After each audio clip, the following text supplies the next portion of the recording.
आज आप एक ऐसी कहानी सुनेंगे जो एक बेटी की जुबानी होगी। मैं आज आपको इस कहानी के माध्यम से यह बताने जा रही हूँ कि मेरे पापा ने कैसे मुझे धोखे से खोदा। मैं भी कुछ नहीं बोल पाई। मुझे लगा कि अगर पापा का इज्जत बचाना है तो चुपचाप ठुकना होगा। ऐसा ही हुआ। पापा ने मुझे फटाफट ठोका और जाकर अपने बेड पर सो गए। ये मेरी सच्ची कहानी है और ये आज मैं आप लोगों के सामने अपनी सुनाने जा रही हूँ। मेरा नाम मोनिका है। मैं 22 साल की हूँ। मेरे अंदर बचपन से ही काम वासना कूट कूट कर भरी हुई है। मैं बचपन से ही मेरी गुफा को मेरी उंगलियों से शांत करती आई हूँ। इस वजह से मेरी रशीली गुफा पहले से ही फैली हुई है, क्योंकि मुझे उट्ठी मारने की आदत है और मैं इसके लिए कभी बैंगन कभी गाजर का भी इस्तेमाल करती हूँ। इस वजह से पापा को भी कोई दिक्कत नहीं हुई और वे जल्दी जल्दी मुझे ठोक कर चले गए। मेरे घर में मेरे अलावा मेरे 2 भाई, मम्मी और मेरे पापा रहते हैं। पापा का बिजनेस है, मेरी माँ स्कूल में टीचर है। पापा एक नंबर फिर खोदू है, इस वजह से उनको दिन भर ठोकने की ही चिंता लगी रहती है, क्योंकि मैंने उन्हें कई बार अपनी मम्मी को ठोकते हुए देखा है। ये कहते हुए सुना है कि आज का क्या प्लान है, आज का क्या प्लान है। एक दिन की बात है, पापा अपने दोस्त के पार्टी में गए थे। उनको रात भर वहीं रुकना था। मेरा दोनों भाई परीक्षा देने के लिए शहर से बाहर गया हुआ थे, तो शाम को मैं और मम्मी दोनों ने कपड़े धोए।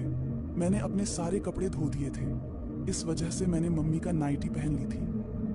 रात के 9 बजे पड़ोस की आंटी का तबीयत खराब हो गई थी। इस वजह से माँ उन्हीं के साथ हॉस्पिटल चली गई थी। यानी घर में मैं अकेली थी। पापा भी नहीं थे। मम्मी भी हॉस्पिटल गई थी और दोनों भाई एग्जाम देने गए हुए थे।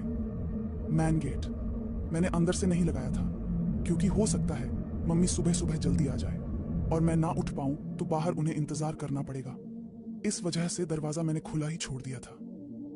मैं मोबाइल पर वो वाली मूवी देखकर सो गई थी। दिन भर काफी ज्यादा काम हो जाने की वजह से नींद काफी ज्यादा हो गई थी और कब सो गई पता ही नहीं चला। जब मेरी नींद खुली तो मैंने क्या देखा वो बता रही हूँ।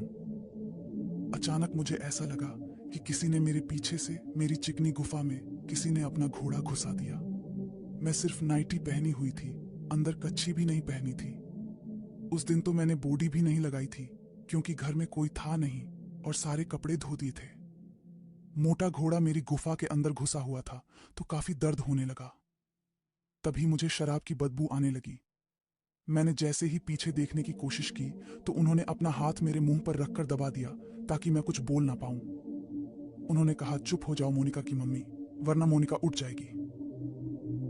मैं जल्दी आ गया अपने दोस्त के यहाँ से, क्योंकि मुझे तुम्हारी याद आ रही थी, पर आज मैंने काफी ज्यादा पी ली है, तो आज मैं तुम्हें छोड़कर नहीं रह सकता था। आज शाम से ही मेरा घोड़ा तुम्हारी याद में खड़ा हो रहा था, इसलिए आज मुझे खोदने दे। और मेरे पापा मेरी गुफा में घोड़ा अंदर बाहर करके मेरी जान निकाले जा रहे थे। मैं कुछ भी नहीं बोल पा रही थी। वह काफी ज्यादा नशे में थे। उनका मोटा घोड़ा रशीली गुफा के अंदर बाहर हो रहा था। अब वो मेरे गुब्बारों को मसलने लगे। उन्होंने बोला, क्या बात है, तुम्हारे मम्मी काफी टाइट हो गए हैं। तेरी गुफा भी आज काफी टाइट लग रही है। आज ऐसी लग रही है तू कि जैसे कोई 20 साल की लड़की। आज तो मुझे ठोकने का मजा ही कुछ और आ रहा है। तुम आज भी एक जवान लड़की को फेल कर रही हो। इतना कहकर वह और जोर जोर से मेरी गुफा के अंदर अपना मोटा घोड़ा घुसाने लगे। वह मेरी पिछली दुकान को सहलाकर थप्पड़ मारते और जोर जोर से धक्के दे देकर अपने काले घोड़े को मेरी गुफा के अंदर डाल रहे थे। मेरे गुब्बारे और मम्मी के गुब्बारे बराबर साइज के हैं। मेरी कदकाठी और मेरी मम्मी के जैसी ही है, बस फर्क इतना है हम दोनों के शरीर में मैं अभी जवान हूँ और उनकी जवानी ढलने जा रही है। उनका फुर्तीला घोड़ा जैसे अंदर गया था, मुझे भी करंट सा लगा। जैसे उनका हाथ मेरे गोल मटोल गुब्बारों पर पड्डा तो मैं खुद ही कामुक हो गई थी। आज मैंने अपनी गुफा में बैगन नहीं डाला था। मुझे पता चल गया था मेरे पापा मुझे मम्मी समझकर ठोक रहे हैं, यानी बेटी ठुक रही थी। उन्होंने जोर जोर से धक्के देने शुरू कर दिए। मैं भी जोश में आकर अपनी गांड को उनके तरफ धक्के देने लगी। मुझे पता था ये खोदकर तुरंत भागेंगे यहाँ से। मैं भी सोची कि जब उन्होंने ठोक ही लिया तो अब शोर मचाने से और उनको कुछ बोलने से क्या फायदा।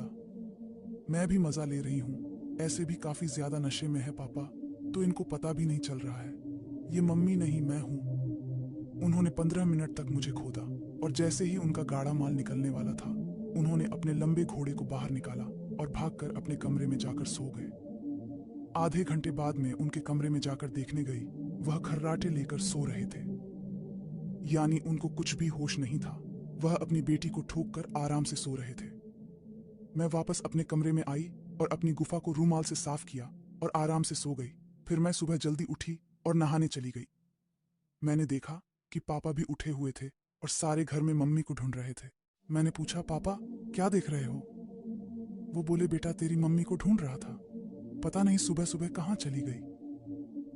मैंने कहा, मम्मी तो कल शाम को ही पड़ोस वाली आंटी के साथ हॉस्पिटल में गई थी। पापा गर्दन झुकाकर बोले, तो कल वो कौन था? मैंने कहा, वो मैं थी। कल आपको तो होश ही नहीं था, आपने मेरी साथ ही वो सब किया।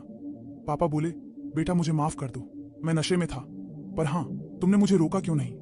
मैंने कहा, आपने मुझे मौका ही कहाँ दिया। वो बोले, बेटा मुझे माफ कर दो, और हाँ कुछ गलती तो नहीं हुई? मैं लड़खड़ाती हुई बोली, नहीं।